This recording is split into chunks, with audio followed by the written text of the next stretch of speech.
Classification of a traction system, जिसमें कि मैंने आपको बताया था कि दो प्रकार के ट्रैक्शन सिस्टम होते हैं, ठीक है। एक आपका इलेक्ट्रिक ट्रैक्शन सिस्टम और दूसरा आपका कौन सा है, non electric traction system. Clear है यहाँ तक? अच्छा, नॉन इलेक्ट्रिक ट्रैक्शन सिस्टम में भी मैंने आपको बताया था कि स्टीम इंजन होता है और आईसी इंजन या फिर इंटरनल कंबशन इंजन या फिर उसी को आप डीजल इंजन भी कह सकते हैं। उस दोनों के बारे में मैंने आपको बताया था, ठीक। आज हम लोग आज हम लोग डिस्कस करेंगे इलेक्ट्रिक इंजन के बारे में या इलेक्ट्रिक ट्रैक्शन सिस्टम के बारे में, है ना। इलेक्ट्रिक ट्रैक्शन सिस्टम के बारे में, जिसमें कि एक एक करके हम सब के बारे में पढ़ेंगे कि अब जैसे डीजल इलेक्ट्रिक इंजन आएगा या फिर आप डायरेक्टली जो है सप्लाई ले रहे होते हैं इलेक्ट्रिक ड्राइव, तो उसके बारे में चर्चा करेंगे। तो एक एक करके सबके बारे में पढ़ेंगे। होप सो, आशा करता हूँ मैं आपसे कि जो इसके भैया कोई बात नहीं, चिल करो रहने दो, कोई दिक्कत है भाई, तू बैठ खाली आराम से, हम सब मैनेज कर लेंगे, उसके लिए टेंशन मत लो तुम, ठीक है। ले ही आया है तो पिला तो करना है। हाँ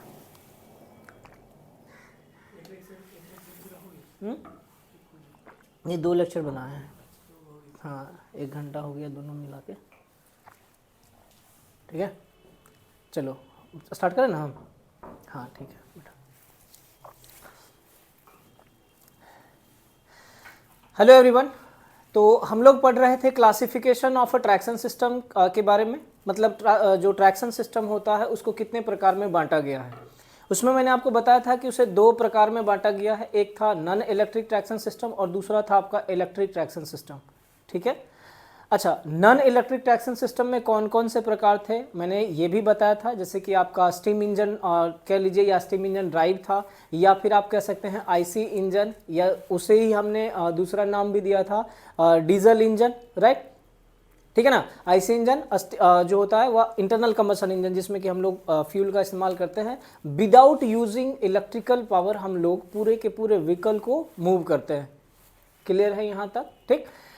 आज हम लोग डिस्कस करेंगे इलेक्ट्रिक ट्रैक्शन सिस्टम के बारे में कि इलेक्ट्रिक ट्रैक्शन सिस्टम क्या होता है। देखिए, इसके पिछले लेक्चर में भी मैंने आपको बता दिया था कि इलेक्ट्रिक ट्रैक्शन सिस्टम क्या होता है, कि जिसमें कि या कह लीजिए कि वैसा ट्रैक्शन सिस्टम जिसमें कि हम लोग इलेक्ट्रिसिटी का या इलेक्ट्रिकल पावर का इस्तेमाल करते हैं, उसे हम किसके अंतर्गत रखते हैं, तो इलेक्ट्रिक ट्रैक्शन सिस्टम के अंतर्गत, ठीक है।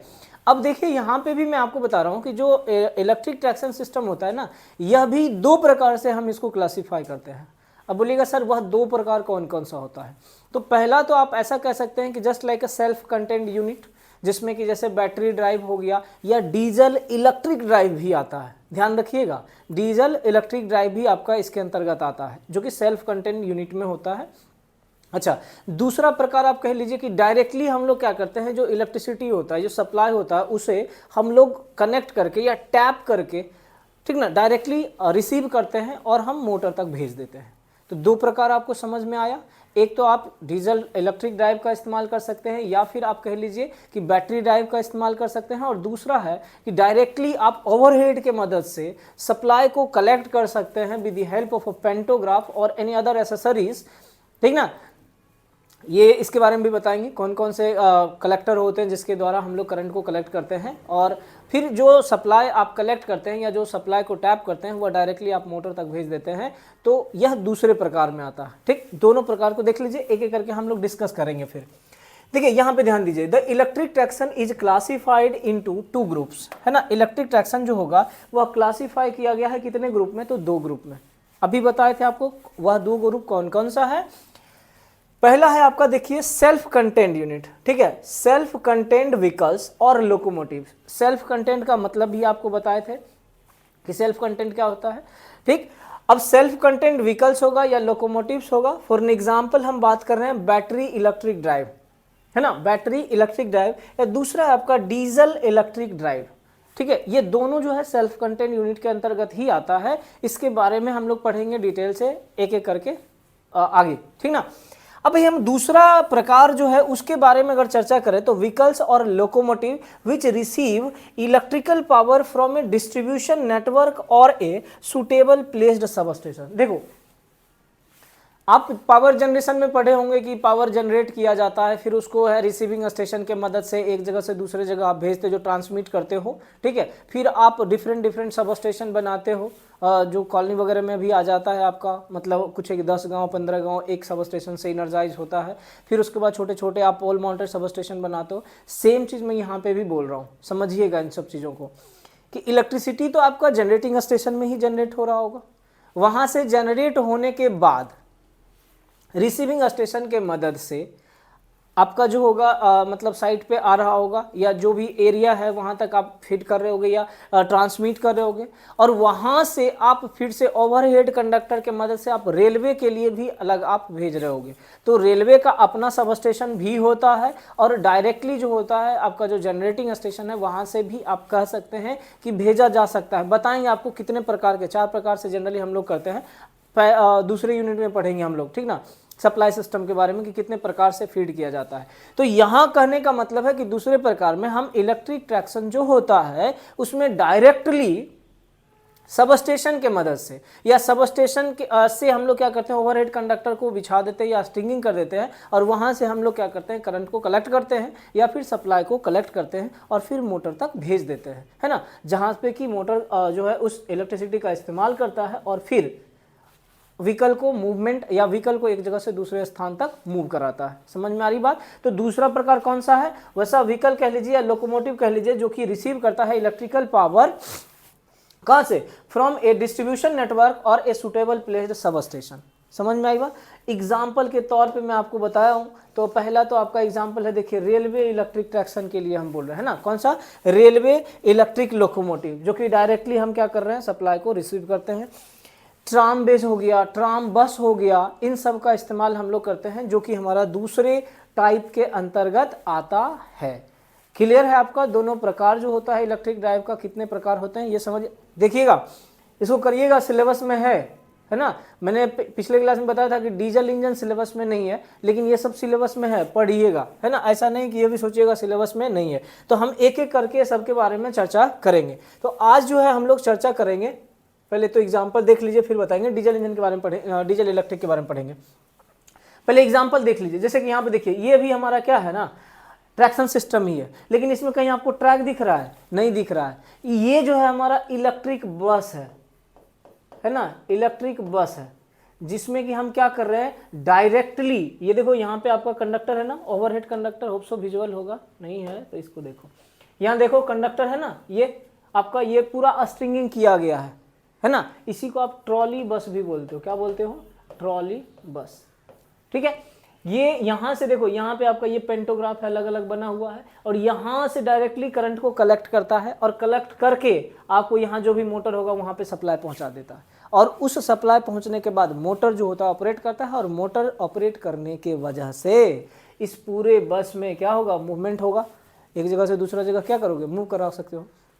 तो ये इलेक्ट्रिक बस भी कह सकते हैं आप इसको, जिसमें कि आप ओवरहेड कंडक्टर के मदद से सप्लाई को आप क्या कर रहे हैं, रिसीव कर रहे हैं और मोटर को दे रहे हैं, ठीक है ना।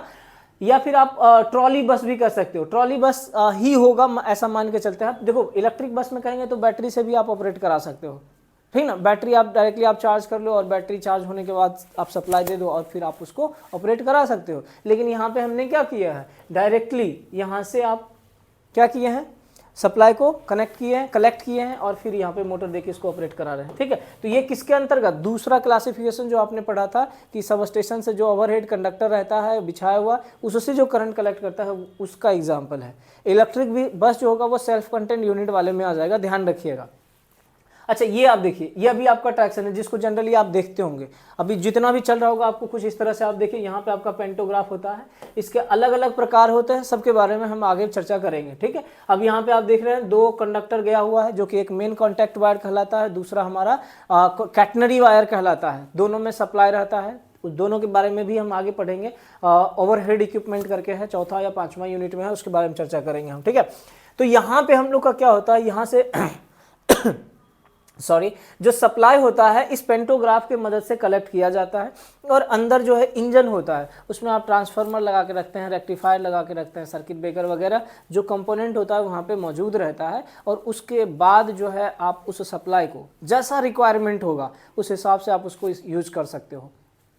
है ना। अब कहिएगा सर जैसा रिक्वायरमेंट से क्या मतलब है, अगर आपको डीसी मोटर यूज़ कर रहे हैं तो आप डीसी सप्लाई यूज़ कीजिएगा, रेक्टिफायर की मदद से आप उसको कन्वर्ट कर लीजिएगा। अगर मान लीजिए कि डीसी सप्लाई नहीं यूज़ करना है, आपको एसी सीरीज मोटर भी ट्रैक्शन में यूज होता है, तो फिर एसी का इस्तेमाल है तो आप फिर एसी का इस्तेमाल करेंगे वहाँ, या 3 फेज की आवश्यकता है तो फिर आप वहाँ पे भी आपको स्क्वाट कनेक्शन की मदद से आप 3 फेज लगाएंगे, है ना। तो इस तरह से आप जैसा रिक्वायरमेंट होगा, जैसा ज़रूरत होगा मोटर को, जिस प्रकार के सप्लाई की आवश्यकता होगी मोटर को, वह सप्लाई यहाँ पे आप दे सकते हैं। और फिर उसके मदद से ये पूरा का पूरा जो व्हील है, देख रहे हैं यहाँ पे सब खड़े हैं सवारी के लिए, ट्रेवल करने के लिए, तो ये पूरा का पूरा जो हमारा ट्रेन है वह मूव करेगी, ठीक ना। तो ये भी हमारा किसका है, दूसरे प्रकार का ही एग्जाम्पल है। चलिए क्लियर है यहाँ तक, आगे हम बढ़ते हैं। पहला आपका था, मैंने आपको बताया था सेल्फ कंटेंट यूनिट वाला में डीजल इलेक्ट्रिक ड्राइव के बारे में। ध्यान रखिएगा कि डीजल इलेक्ट्रिक ड्राइव क्या होता है, एक एक करके हम काफ़ी डिटेल से चल के चर्चा करेंगे कि क्या क्या होता होगा इंटरनली, उसके अंदर जो होता होगा क्या होता होगा, सब के बारे में हम देखेंगे, ठीक ना। हो सकता है थोड़ा लेक्चर लंबा हो जाए, बट धैर्य बना रखिएगा आप, ठीक है। देखिए डीजल इलेक्ट्रिक ड्राइव में क्या होता है, यहाँ पे भी आईसी इंजन का ही इस्तेमाल होता है। अंतर क्या होता है, देखो वहाँ पे हम लोग जो डीजल इंजन था उसमें डायरेक्टली हम लोग मैकेनिकल पावर का यूज किए थे। फॉर एग्जांपल देखो यहाँ पे आपको मैं बता रहा हूँ, ये हमारा डीजल इंजन है, ठीक है, डीजल इंजन, और यहाँ पे हम लोग बात करते हैं डीजल इलेक्ट्रिक इंजन के बारे में। डीजल इलेक्ट्रिक, इसमें जो हमारा आईसी इंजन इसमें भी यूज होता था और हम यहाँ पे भी आईसी इंजन यूज कर रहे हैं। बोलेगा सर तो दोनों सेम हो गया, नहीं, दोनों में अंतर है। ये आईसी इंजन सेम है, ये भी आईसी इंजन सेम है, लेकिन इसमें हम डायरेक्टली जो व्हील से होता था ना, जो मैंने बताया था फ्लूइड कपलिंग यूज किया था, और फ्लूइड कपलिंग के मदद से हमारा व्हील्स से कनेक्ट होता था गियर बॉक्स के द्वारा, है ना। तो यहाँ पे कहीं इलेक्ट्रिसिटी प्रोड्यूस नहीं होता था, लेकिन इस आईसी इंजन में जो व्हील होता था, फ्लूइड कपलिंग होता था, वहां पे हम लोग क्या करते हैं ना, एक अल्टरनेटर लगा देते हैं, ठीक है। जैसे ही अल्टरनेटर रोल में आता है, अल्टरनेटर आएगा तो इलेक्ट्रिसिटी को क्या करेगा, वह प्रोड्यूस करना स्टार्ट करेगा, और जैसे ही इलेक्ट्रिसिटी प्रोड्यूस करेगा उस इलेक्ट्रिसिटी का आप इस्तेमाल मोटर लगा करके ऑपरेट कर सकते हैं। क्या इस डीजल इंजन में आपने मोटर का इस्तेमाल किया था? नहीं किया था, लेकिन इस डीजल इलेक्ट्रिक ड्राइव में आपके आईसी इंजन यूज हो रहा है, लेकिन साथ में अल्टरनेटर भी यूज होगा और साथ में मोटर भी यूज होगा। समझ रहे हैं? तब जाकर के हम कह रहे हैं कि ये डीजल इलेक्ट्रिक इंजन है, क्योंकि जब आप अल्टरनेटर यूज कर रहे हो तो इलेक्ट्रिसिटी को प्रोड्यूस कर रहे हो, है ना। और जब इलेक्ट्रिसिटी प्रोड्यूस होगा, अब देखिए पहले के टाइम में आप डीसी जनरेटर भी लगा देते थे, कोई दिक्कत नहीं है, डीसी जनरेटर भी लगा रहता था। अभी आप अल्टरनेटर लगाने लगा है, एसी प्रोड्यूस करना आसान है हमारे लिए, है ना, और काफ़ी फ्लेक्सिबल है, अधिक समय तक आप उसको यूज कर सकते हैं या जहाँ चाहें आप उसका इस्तेमाल कर सकते हैं, ठीक है ना। तो इसमें मोटर लगा रहता है। तो यही मेनली डिफरेंस है हमारा कि आईसी इंजन इसमें भी होगा, इसमें भी होगा, बट इसमें हमारा अल्टरनेटर के साथ अटैच रहता है, इसमें हमारा डायरेक्टली व्हील्स के साथ अटैच रहता है कि यहाँ पे जैसे ही आईसी इंजन में व्हील रोटेट करेगा तो मूव करना स्टार्ट कर देगा, यहाँ पे व्हील रोटेट करेगा इसका तो हमारा सिर्फ अल्टरनेटर रोटेट करेगा, मूवमेंट नहीं होगा ट्रेन में। हाँ, मूवमेंट कब होगा, जब वह अल्टरनेटर से प्रोड्यूस किया हुआ इलेक्ट्रिसिटी को आप भेज देंगे कहाँ पे, मोटर तक, तब वह मोटर के मदद से ऑपरेट होगा। देखो काफ़ी ये जो होता है फ्लेक्सिबल हो जाता है और यूज करना बहुत आसान हो जाता है, उसमें हर परफॉर्मेंस जो होता है कहीं बेहतर हो जाता है, वो आप भी अच्छे से समझ सकते हैं, ठीक है। तो इस चीज़ को आप समझ लीजिए, देखिए कि यही चीज़ बताए हैं कि डीजल इलेक्ट्रिक ड्राइव को आप कह सकते हैं आईसी इंजन इलेक्ट्रिक ड्राइव भी कह सकते हैं। ध्यान रखिएगा कंफ्यूज किया जा सकता है, आपको कोई पूछ देगा अब बोलेगा सर आईसी इंजन पढ़ाएं, नहीं पढ़ाए हैं, डीजल इंजन पढ़ाएं, तो फिर घूमिएगा, है ना। तो दोनों में आप समझ लीजिएगा अंतर क्या है। Sorry, in diesel electric drive a diesel engine या IC engine is used which is coupled to a DC generator. देखो यहाँ पे मैंने डीसी जनरेटर लिखा है, ठीक है ना। आप यहाँ पे अल्टरनेटर भी लिखना चाहें तो लिख सकते हैं, रिक्वायरमेंट है तो आप लिख दीजिए, कोई दिक्कत नहीं है, ठीक है ना। समझ में आ रही बात? आप अल्टरनेटर भी लिखिएगा, अल्टरनेटर होएगा तो आप समझ लीजिए एसी प्रोड्यूस होगा, और डीसी जनरेटर आपने लिखा है तो डीसी प्रोड्यूस होगा। इस चीज़ को आप समझ लीजिएगा, मैं यहाँ पे कर दे रहा हूँ, ठीक है, ताकि आप जो है कंफ्यूज मत होइएगा। एसी जनरेटर कर दे रहा हूँ ना, एसी जनरेटर, एसी जनरेटर, ठीक है, क्लियर। डीसी रहेगा तो डीसी प्रोड्यूस होगा, डीसी मोटर यूज होगा, एसी रहेगा तो एसी जनरेट करेगा। अगर एसी मोटर यूज करना है तो एसी यूज कीजिए, अगर डीसी यूज करना है आपको तो फिर आप रेक्टिफायर की मदद से कन्वर्ट कीजिए। The speed of a diesel engine is maintained constant and this DC generator supplies power to the traction motor। समझ में आ रही बात? क्या बोल दिया यहाँ पे, जो स्पीड होगा इसको हम मेंटेन कर सकते हैं, कांस्टेंट कर सकते हैं, क्योंकि अब मोटर रोल में आएगा, उसको कंट्रोल करना आसान है ना। और कह रहा है कि दिस डीसी जनरेटर जो होता है supplies power to the traction motor, वह डीसी जनरेटर के मदद से हम पावर सप्लाई करते हैं कहाँ पे, मोटर में। और अगर एक बार मोटर में सप्लाई कर रहे हैं तो मोटर को ऑपरेट करना, मोटर को कंट्रोल करना आसान होगा, मतलब मोटर के स्पीड को कंट्रोल करना आसान होगा, ठीक है। और यही जो मोटर होता है वह कनेक्ट रहता है किससे, एक्सल से कनेक्ट रहता है। अब एक्सल क्या होता है ना, एक्सल जैसे आप देखते होंगे दो व्हील है, दो व्हील के बीच में आपका एक कनेक्ट किया हुआ रहता है, उसको हम लोग क्या बोलते हैं, एक्सल बोलते हैं। आगे आएगा होप सो, अब मैं आपको बता दूंगा एक एक करके, ठीक है। जैसे रुकिए आपको दिखाता हूँ मैं, देखो यहाँ पे आप देख सकते हो, आपको मैं दिखा रहा हूँ, समझना इस चीज़ को। एक्सल की बात करें ना, ये देखो ये वाला व्हील है और इधर एक व्हील होगा और बीच में जो है हमारा ये वाला जो है यहाँ पे बीच में एक्सल होगा। अरे दो चक्का के बीच जो कनेक्ट किया था, धुरी जिसको बोलते हो, दो मतलब एक होता है ना रॉड की मदद से दोनों चक्का के बीच में कनेक्ट कर देते, तो वही एक्सल कहलाता है। दो व्हील के जो कनेक्ट किया होता है जिसके मदद से, उसको हम एक्सल कह रहे हैं। और इसी पे हमारा मोटर रखा हुआ रहता है, ठीक।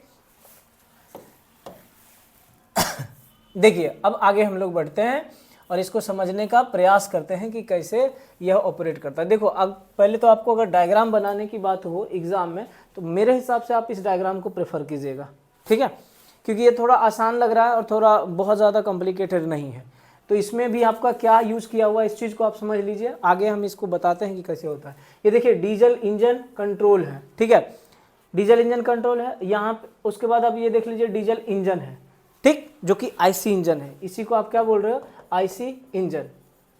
और ध्यान से देखिएगा, यह डीजल इंजन जो होता है यहाँ पे एक व्हील होगा, है ना, और यहाँ पे हमारा शाफ्ट के मदद से, जैसे कि आप जनरेटिंग स्टेशन में करते थे, टरबाइन और जनरेटर को कनेक्ट करते थे ना, वैसे ही यहाँ पे भी किया। यहाँ पे एक शाफ्ट होगा, इस शाफ्ट के मदद से, ये हमारा शाफ्ट हो गया, यहाँ व्हील होगा, सॉरी, ठीक है।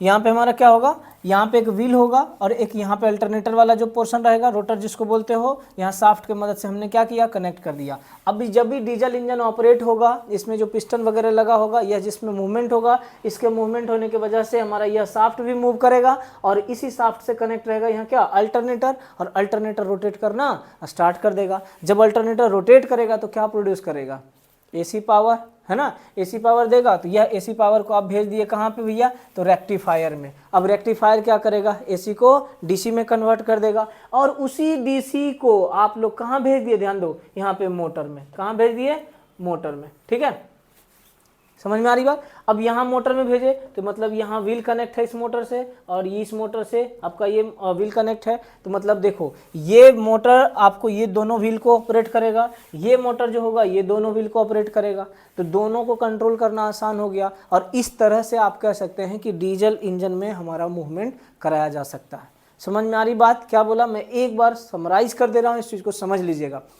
डीजल इंजन कंट्रोल है, ओवरऑल डीजल इंजन को कंट्रोल करने के लिए हम यूज़ कर रहे हैं, यहाँ पे हम अल्टरनेटर कंट्रोल सर्किट यूज़ कर रहे हैं। अब अल्टरनेटर को कंट्रोल करने के लिए अब उसमें एक्साइटर वगैरह की आवश्यकता होती है, उसके लिए हम लोग यूज़ कर रहे हैं। डीजल इंजन में जो हमारा फ्यूल को देंगे, फ्यूल देने के बाद वह बर्न होगा, मतलब जलेगा। सेम याद करो कि उसमें एयर भी रहेगा, फ्यूल दिया जाएगा, जब अधिक टेम्परेचर होगा जलना प्रारंभ हो जाएगा। जैसे ही जलना स्टार्ट होगा गैस प्रोड्यूस होगा, गैस पिस्टन को धक्का देगा, पिस्टन के धक्का देने की वजह से हमारा व्हील, रेल का व्हील नहीं भैया, ट्रैक्शन का व्हील की बात नहीं कर रहे हैं, इस इंजन में एक व्हील होगा, है ना, वो व्हील हमारा क्या करेगा, रोटेट करेगा। और जैसे ही वह व्हील रोटेट करेगा, यह शाफ्ट के मदद से अल्टरनेटर से कनेक्टेड है, अल्टरनेटर रोटेट करना स्टार्ट कर देगा और अल्टरनेटर के मदद से आप एसी इलेक्ट्रिकल पावर को प्रोड्यूस करेंगे। चूंकि हमें यहाँ पे डीसी सीरीज मोटर इस्तेमाल किया जाता है, पढ़ेंगे हम अलग अलग मोटर के बारे में भी कि कौन कौन सा मोटर यूज़ किया जाता है ट्रैक्शन सिस्टम में। अभी फिलहाल के लिए आप याद रखिए DC series motor, AC series motor भी यूज होता है, डीसी सीरीज मोटर भी यूज होता है, 3 फेज इंडक्शन मोटर भी यूज होता है, जो भी अलग अलग प्रकार के हैं सबके बारे में पढ़ेंगे। तो यहाँ पे हमारा क्या होगा, रेक्टिफायर की मदद से हम एसी पावर को डीसी में कन्वर्ट किए और उस डीसी सप्लाई को हमने क्या किया, यहाँ पे मोटर में अप्लाई कर दिया। अब देखिए यहाँ कंट्रोल रेक्टिफायर, यहाँ पे फिल्टर सर्किट भी यूज होगा ताकि पल्सेशन होगा, यहाँ पे प्योर एसी तो डीसी तो नहीं मिलेगा, तो उसको अच्छा से या स्मूथ डीसी बनाने के लिए हम फिल्टर सर्किट का भी इस्तेमाल करते हैं और उस फिल्टर सर्किट की मदद से हम जो भी ऑब्टेन्ड डीसी होता है इसको हम कहाँ भेज देते हैं, मोटर में भेज देते हैं। जैसे ही यह मोटर में आता है, समझिएगा, मोटर हमारा ऑपरेट करना स्टार्ट कर देगा और यह मोटर जो होता है व्हील से रोटेट रहता है। मोटर का काम ही है इलेक्ट्रिकल पावर को मैकेनिकल पावर में कन्वर्ट करना, ठीक है, इलेक्ट्रिकल पावर को मैकेनिकल पावर में कन्वर्ट करना इसका काम है। जैसे ही आपका मोटर ऑपरेट होगा यह मैकेनिकल पावर देना स्टार्ट करेगा, मतलब रोटेशन देना स्टार्ट करेगा और यह व्हील आपका क्या होगा, रोटेट करना स्टार्ट कर देगा। और एक बार व्हील रोटेट करना स्टार्ट कर दिया तो समझिए कि जो इंजन है या जो ट्रैक्शन सिस्टम है वह भी मूव करना स्टार्ट कर देगा। और यहाँ पे देखिए ये व्हील है, ध्यान रखिएगा जो मोटर वगैरह होता है ना व्हील के एक्सल पे ही रहता है ना, कहाँ रहता है, व्हील के एक्सल पे। अब ये रहा आपका डीजल टैंक जहाँ पे कि आपका डीजल वहाँ पे रहेगा। अब यहाँ पे देखिए डीजल टैंक है तो सिर्फ डीजल टैंक ही नहीं रहता है, दूसरे साइड देखिएगा तो एयर रिजर्वायर रहता है जिसमें कि कंप्रेस्ड एयर को कलेक्ट किया जाता है जो कि ब्रेकिंग वगैरह में हेल्प करता है ना। फिर उसमें आपका लुब्रिकेटिंग टैंक भी रहता है वहाँ पे जिसमें कि डीजल अलग से रखा जाता है कह लीजिए, या लुब्रिकेशन रखा जाता है जो कि अल्टरनेटर वगैरह जो मूवमेंट होता है ना उसके उसमें लुब्रिकेशन प्रोवाइड करने के लिए रखा जाता है, ठीक है। तो ये था आपका क्या चीज़, diesel engine, diesel electric engine के बारे में क्लियर है आपका। यहाँ पे देखिए मैकेनिकल कपलिंग है, fluid coupling, mechanical coupling both are different. यहाँ पे मैकेनिकल कपलिंग से मतलब है कि हमने शाफ्ट के मदद से दोनों को कनेक्ट किया है। फ्यूल कपलिंग में हम फ्लूइड कपलिंग में हम लोग या तो एयर का इस्तेमाल करते हैं या तो फ्लूइड का इस्तेमाल करते हैं, ठीक। चलो अगला देखो, आपको एक बेसिक सा डायग्राम बता रहा हूँ। देखो एग्जाम में आप इसी डायग्राम को प्रेफर करना, पहले मैं बता दे रहा हूँ, आप कोशिश कीजिएगा उसको बनाने का। हाँ यहाँ पे भी देखो ये एक छोटा सा आपका ब्लूप्रिंट कह सकते हो, ये भी आपका है डीजल इलेक्ट्रिक इंजन का ही है ना, डीजल इलेक्ट्रिक इंजन का ही है। अभी देखो इसमें क्या यूज किया हुआ है, आप इस चीज को समझना अच्छे से। देखो यहाँ पे आपका ये डीजल इंजन है, यहाँ पे ये क्या है, डीजल इंजन है। आप जो पढ़ते हो ना 2 स्ट्रोक 4 स्ट्रोक डीजल इंजन, उसी की बात कर रहा हूँ मैं यहाँ पे, ठीक है। तो यहाँ पे डीजल इंजन है जहाँ पे कि फ्यूल्स वगैरह इसमें डाला जाएगा। यहाँ पे आपका फ्यूल टैंक रहता है जिसमें कि आपका दिया जाएगा। आप शेप भी देखेंगे ना तो कुछ इसी प्रकार से आपको मिलेगा, जो डीजल इंजन का भी जो कंस्ट्रक्शन होता है ऐसा ही मिलेगा, ठीक है, डीजल इलेक्ट्रिक इंजन का। तो यहाँ पे आपका डीजल इंजन है जो कि यहाँ पे क्या होगा, डीजल आपका पूरा जलेगा, है ना, पूरा जल के आपका प्रोडक्शन होगा। अब यहाँ पे देखो एक अल्टरनेटर लगा दिया गया, ठीक। अब अल्टरनेटर यहाँ पे ये सब देखो कनेक्ट किया हुआ है सिर्फ आपका, ठीक है। इस सॉरी समझ लेना इस चीज़ को बेटा। देखिए यहाँ पे आपका जो है ना इलेक्ट्रिक जनरेटर लगा हुआ है जो कि आपका ये मेन अल्टरनेटर और एक्सिलरी अल्टरनेटर है दोनों, ठीक है, समझ लीजिएगा। अल्टरनेटर भी आपका जनरेटर ही है, एसी जनरेटर बोलते हैं उसको, ठीक। यहाँ पे आपका व्हील्स रहेगा, यहाँ पे जो रोटेट करेगा उसके मदद से हमने यहाँ पे क्या दिया, मेन अल्टरनेटर और फिर एक्सिलरी अल्टरनेटर, 2 अल्टरनेटर लगाए हैं। तो यहाँ पे ये अल्टरनेटर रोटेट करेगा, ये एक्सिलरी अल्टरनेटर भी रोटेट करेगा और दोनों इलेक्ट्रिकल पावर को प्रोड्यूस करेगा और दोनों एसी इलेक्ट्रिकल पावर को प्रोड्यूस करेगा। अब बात आता है कि सर मेन अल्टरनेटर जो होता है या फिर ऑक्सिलरी अल्टरनेटर होता है उसका क्या यूज है ना, बताते हैं, उसके बारे में भी हम लोग बात करेंगे। पहले आप देख लीजिए। देखिए कुछ इस तरह से आपका व्हील्स वगैरह में कनेक्ट किया हुआ रहता है, ठीक है, कुछ इस तरह से आपका व्हील्स में कनेक्ट किया हुआ है। ये आपका रेक्टिफायर हो गया, यहाँ पे ट्रांसफार्मर भी लगा हुआ रहता है और ये हमारा क्या हो गया, इन्वर्टर हो गया, ठीक है। देखो इसी का एक और डायग्राम मैं बता रहा हूँ, वहाँ पे और अच्छे से समझोगे, थोड़ा सा वो साफ दिख रहा है मेरे हिसाब से, तो आप इस चीज़ को समझिएगा। यहाँ पे मैं आपको हर चीज़ बताता हूँ, समझिए। देखिए यहाँ पे मेरे हिसाब से समझिएगा। देखिए मैंने क्या बोला था, ये बीच में डीजल इंजन था, ये बीच में डीजल इंजन था, जो मैंने बोला ना ब्लूप्रिंट है। देखो आप समझना, मैं इसलिए बोल रहा हूँ कि इस पे समझना थोड़ा सा आसान। देखो कुछ ये ऐसा ही बना रहेगा एक्चुअली में, है ना। तो ये बीच में हमारा क्या है, डीजल इंजन है, यहाँ पे भी देखो डीजल इंजन है, यहाँ पे एक मेन अल्टरनेटर, एक्सिलरी अल्टरनेटर, यहाँ पे भी देखो ऐसा ही लगा हुआ है ना। ये सब इसी प्रकार से बना हुआ है। बाकी इधर आपका रेक्टिफायर हो गया, ड्राइव शाफ्ट वगैरह हो गया, बहुत सारा चीज़ है, इसके बारे में हम लोग एक एक करके यहाँ पे चर्चा करेंगे। देखो ये डीजल इंजन जिसमें कि डीजल वगैरह रहेगा। यहाँ पे देखो फ्यूल टैंक है, यहाँ पे देखो, यहाँ पे नीचे में हमेशा जो बॉटम ऑफ इंजन होगा ना वहाँ पे हमारा फ्यूल टैंक रहता है या फिर अलग अलग जो रहता है, ठीक। यहाँ पे फ्यूल टैंक है वन साइड में, यहाँ पे देखो एयर रिजर्वायर है अदर साइड में, दूसरे साइड में एयर रिजर्वायर भी है।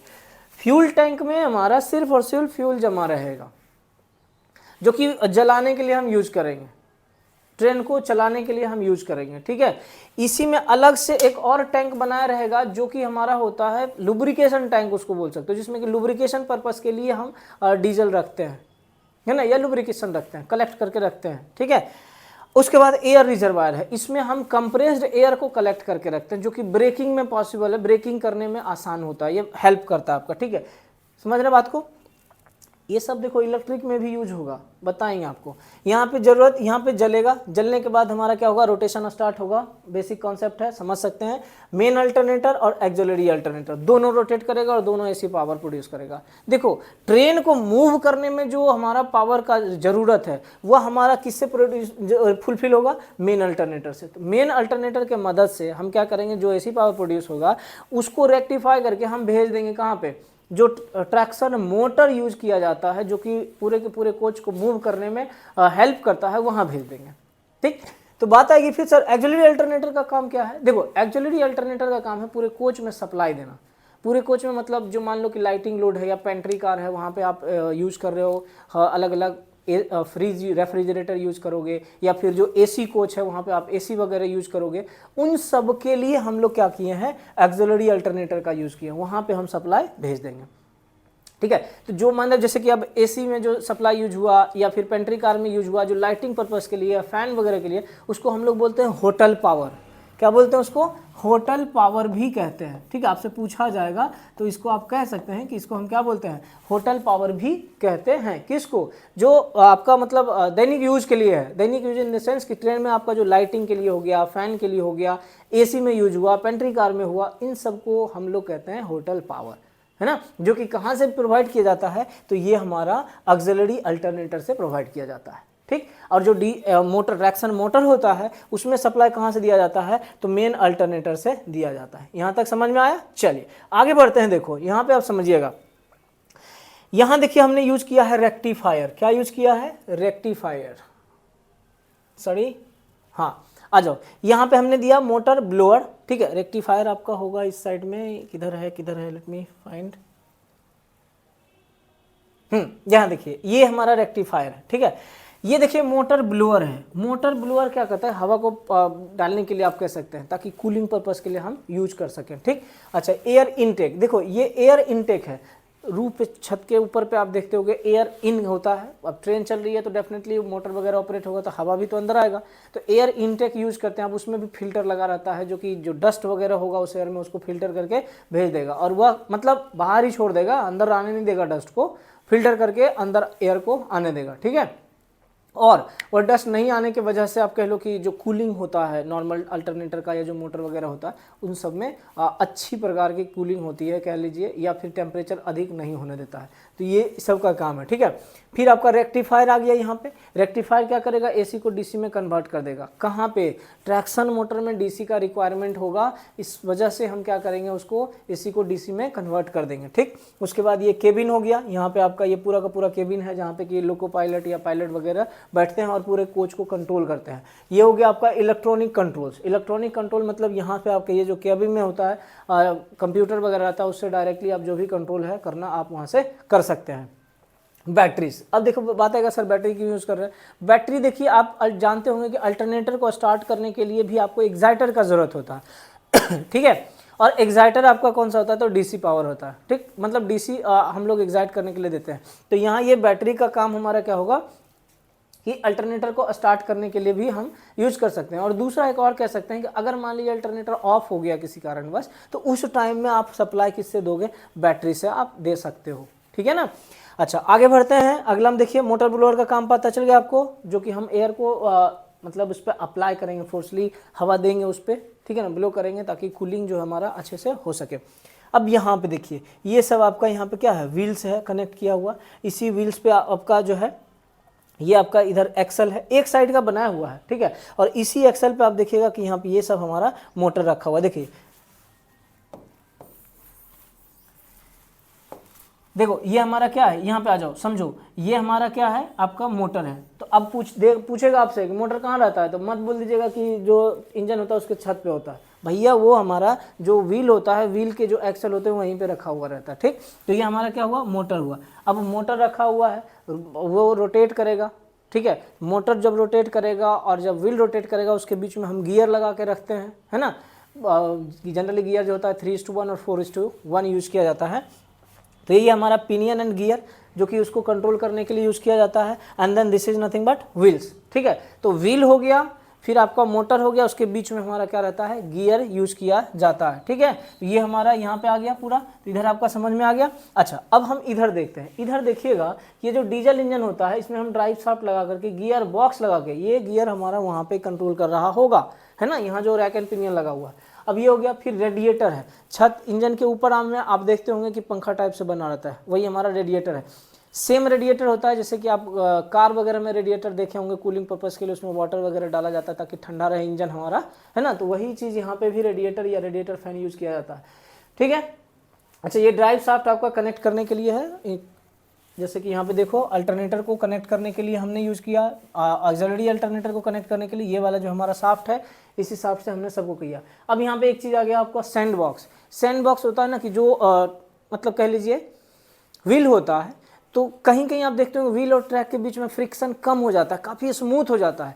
तो वहाँ पे हम लोग क्या होता है, एडहेशन को बढ़ाने के लिए या जो स्मूथ को घटाने के लिए बालू वहाँ पे देते हैं, उस पर बालू अप्लाई करते हैं, ठीक है। तो वो हमारा क्या कहलाता है, सैंड बॉक्स कहलाता है, ताकि एडहेशन फोर्स जो है वो बढ़ के मिले। एयर कंप्रेसर, ये जो होता है एयर को कंप्रेस करने के लिए होता है, और वही कंप्रेस्ड एयर जो होता है यहाँ पे हमारा क्या होता है, जो एयर रिजर्वायर है यहाँ पे जमा किया जाता है, ठीक है। तो ये बेसिक है आपका कि यहाँ पे आप इतना सारा कंपोनेंट जो है आप यूज कर सकते हैं, ठीक है ना। चलिए, अब यहाँ तक होप सो समझ में आया होगा। अब एक एक करके ना हम सब के बारे में देख भी लेते हैं कि क्या क्या है, ठीक। देखो यहाँ पे भी मैंने आपको बताया, एक और है, डायग्राम की मदद से समझ लो। देखो यहाँ पे तो बता दिए थे आपका, देखो ये व्हील है, ठीक है। इधर एक व्हील होगा और बीच में हमारा एक्सल है, और इसी पे हमारा ये क्या है, मोटर रखा हुआ है, ठीक। सेम डायग्राम, इसको मैंने अभी तुरंत एक्सप्लेन किया है। अच्छा, उसके बाद अगर आप बात करते हैं, देखो ये हमारा व्हील है और यहाँ पे आप देख लो ये एक्सल है, इसी पे हमारा मोटर यहाँ पे रखा हुआ रहेगा। हालांकि इलेक्ट्रिक मोटर लिख रखा है, ये वाला जो है हमारा क्या है, इलेक्ट्रिक मोटर है। ये वाला कंप्लीट आप देख रहे हो, ये हमारा डीजल इंजन है। कुछ इसी प्रकार से ये ऊपर नीचे होते रहता है, जो कि पिस्टन बता रहे थे, ऊपर नीचे होएगा, हाँ। तो यही हमारा होगा और इसके मदद से आपका ऑपरेट होगा। यहाँ पे देख लो, ये हमारा यहाँ पे ये हमारा इलेक्ट्रिक जनरेटर है, जो कि अल्टरनेटर था, मेन अल्टरनेटर। यहाँ पे आप एक्सिलरी अल्टरनेटर कह सकते हो, ठीक है। तो इस तरह से है सारा का सारा बना। यहाँ पे देखो ये भी आपका रेडिएटर है, ठीक है, जो कि कूलिंग पर्पस के लिए यूज होता था, बताए थे, ठीक। चलो यहाँ पे देखो ये हमारा क्या है, इस प्रकार से हमारा आपको डीजल इंजन दिखेगा, ठीक है। इस प्रकार से हमारा क्या है, ये डीजल इंजन आपको दिखेगा, यही हमारा डीजल इंजन है, ठीक। अब देखो इसको पहचानने के लिए मैं आपको बता दूं, हालांकि नोमेनक्लेचर में मैं बताऊंगा। यहाँ पे WDP4 है लिखा हुआ, ठीक है। तो कहीं पर WAP4 लिखा रहेगा, समझिएगा, ठीक है। तो ये जो डी है ना, यही आपका इंडिकेट करता है डीजल। तो आप जैसे ही देखिएगा WDP4, और ये जो है W लिखा हुआ है, गेज बताता है कि ट्रेन जो ट्रैक है उसका साइज क्या है। आगे हम लोग नोमेनक्लेचर में बताएंगे आपको काफ़ी डिटेल से चल के, ठीक है, पहचान जाइएगा आप। और ये डी जो है ये क्या बता रहा है, डीजल इंजन। तो जो भी डीजल इंजन होगा यहाँ पे डी लिखा रहेगा, डेफिनेटली डी लिखा रहेगा, ठीक है। डी नहीं रहेगा तो वो दूसरा प्रकार का इंजन है, ध्यान रखिएगा इस बात को, तो समझ सकते हैं आप। पी पैसेंजर होता है, 4 जो होता है मोटर का रेटिंग बताता है कि कितना HP का है, 4 है मैंने 4000 HP का होगा, ठीक है। तो कुछ इस तरह से आपका बताया जाएगा, समझ गए। ये भी आपका डीजल इंजन है, यहाँ तक आपको क्लियर है। अब हमें जहाँ तक लग रहा है कि आप डीजल इंजन को आप आइडेंटिफाई कर सकते हैं, पहचान सकते हैं, ऐसा नहीं है कि नहीं पहचानेंगे। चलो आगे बढ़ते हैं, एक एक करके हम पहले लिख लेते हैं इसके बारे में कि क्या होता है डीजल इंजन और क्या आपका होता है। कंस्ट्रक्शन में आप लिख लीजिएगा एक एक करके, ठीक ना। चलिए देखिए, basic construction of a diesel electric engine is shown in diagram. अभी तुरंत है, डायग्राम में बता दिए थे आपको, ध्यान रखिएगा। अगर आपको डायग्राम बनाने का मन है तो 2 डायग्राम में आप कोई सा बना सकते हैं। अगर इसको आप बनाना आसान समझते हैं, आप इसको बना लीजिएगा, इसके हिसाब से हमने एक्सप्लेनेशन किया है, ठीक है। और अगर मान लीजिए आपको भारी लग रहा है, आपको नहीं मन है बनाने का, तो आप इस डायग्राम को भी बना करके एक्सप्लेन कर सकते हैं, ऐसा नहीं है कि गलत होगा, ठीक है। ये डायग्राम भी आप बना सकते हैं, जो आपको अच्छा लगेगा आप उस डायग्राम को बना लीजिएगा, जो कि आपको आसान लगेगा आपके लिए, इस हिसाब से चलिए। हालांकि एक्सप्लेनेशन जो है मैंने जो भी दिया है इसके हिसाब से दिया है, ठीक है। ठीक है ना। एक्सप्लेनेशन जो हमने किया है वो इस डायग्राम के हिसाब से किया है, अगर ये बना लेते हैं तो वह भी अच्छा, दोनों आपके ऊपर है, आपको जो अच्छा लगे बना लीजिएगा। चलिए आते हैं हम अपने थ्योरी पे। देखिए तो डीजल इंजन क्या है, डीजल इंजन हमारा मेन पावर सोर्स है, मेन हमारा जो भी हमारा अल्टरनेटर होगा उसको ऑपरेट करने के लिए हम इस्तेमाल करते हैं, बता रखे हैं आपको, ठीक। देखिए this is the main power source, ये हमारा क्या है, मेन पावर सोर्स है फॉर द लोकोमोटिव। जो लोकोमोटिव है उसके लिए मेन पावर सोर्स जो है हमारा कौन है, डीजल इंजन ही है। अगर डीजल इंजन रहेगा ही नहीं तो डीजल इलेक्ट्रिक इंजन का कोई यूज नहीं रह जाएगा। ध्यान दीजिएगा, डीजल इलेक्ट्रिक इंजन का कोई यूज नहीं रह जाएगा, है ना। तो डीजल इंजन रहना बहुत जरूरी है, ठीक। तो ये हमारा मेन सोर्स हो गया। This engine is used as a power source for the alternator that produces the electrical energy to the drive of to locomotive. मैंने क्या बताया था, जो डीजल इंजन है उसी के मदद से आप अल्टरनेटर को ऑपरेट करा सकते हो। अगर डीजल इंजन रहेगा तभी अल्टरनेटर रोटेट करेगा और तभी अल्टरनेटर जो होता है क्या प्रोड्यूस करेगा, एसी पावर को प्रोड्यूस करेगा। और फिर आप उस एसी पावर को रेक्टिफायर के मदद से आप डीसी में कन्वर्ट करेंगे एंड देन फिर आप मोटर जो आपका ऑपरेट हो रहा है उसमें आप सप्लाई दे करके आप पूरे ट्रेन में मूवमेंट ला सकते हैं। समझ में आई बात? गुड। आगे देखिए, the engine rotates the drive shaft at up to 1000 RPM. जो ड्राइव होता है इंजन जो होगा वो 1000 आरपीएम तक रोटेट करेगा। लेकिन आप ये मत समझ के चल लेना कि हाँ 1000 आरपीएम तक इंजन रोटेट करेगा तो ट्रैक भी जो व्हील होता है, ट्रैक्शन सिस्टम का जो व्हील होता है वो भी 1000 आरपीएम तक रोटेट करेगा। नहीं, इंजन रोटेट करेगा 1000 आरपीएम तो जो अल्टरनेटर होगा ना उसका स्पीड 1000 आरपीएम